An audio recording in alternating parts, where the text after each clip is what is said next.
at gusto ka na talaga yung network marketing, naiintindihan mo na talaga, dito ka talaga umaseso, dito ka pa talaga yayaman pa. So, nag-try ulit ang panibagong company, nag-build ulit, lumaki ulit yung grupo, yung third company, top 1 ulit.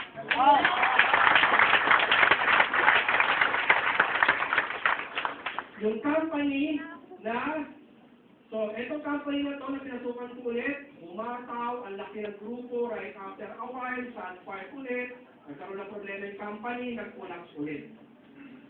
Di ba? At, of course, hanap ulit ako ng company, yung company na yun, yung company bago nagkaroon ng ulo. At yung company na yun, nakapag-build ulit ako ng malaking grupo, in fact, yung company na yun, very memorable. Kasi yung company na yun, doon ako muntik nang mamatay. Kasi I was driving February 3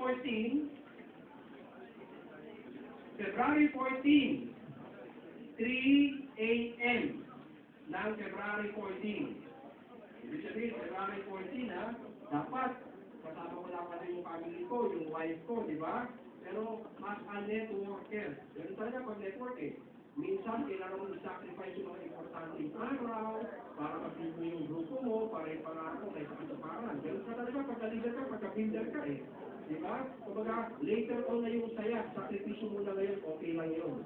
Diba? Dahil alam natin, dahil natin na sakripisyo naman, puro grasya naman yun. Diba? So,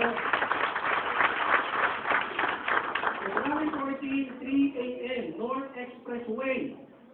Diba? Yung downline ko, nagdadrive ng sasakyan ko, ako natutulog sa likod, kasi alternative driving, alam nyo, pagkising ko, nasa hospital na ako. Tatlong buto ko rito, balik, leg ko rito, may balik, yung kamay ko rito, baldado, ang laki ng kamay ko rito. Parang ang kamay ko, parang kamay ni Hawk, ni Hawk, sobrang laki, kumapal na, parang gano'n. Diba? Dahil sa networking, sakripisyo. Nag-build ako sa kumpanya na yun, lumaki. Diba? Na-aksidente ako, first awarding ng company. First awarding ng company na yun, nag-rank 5 ako. Second awarding, nag-rank 4. Third awarding, nag-rank 3. Sumunod na awarding, nag-rank 2. Sumunod na awarding, nag-rank 1.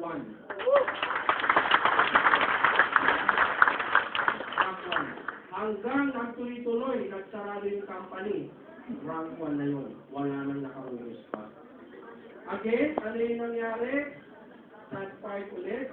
Right after a while, na-mismanage ngayon ng company yung fund. In fact, ang utang sa akin, close to 2 million. Commissions. Di ba? Ano nangyari na?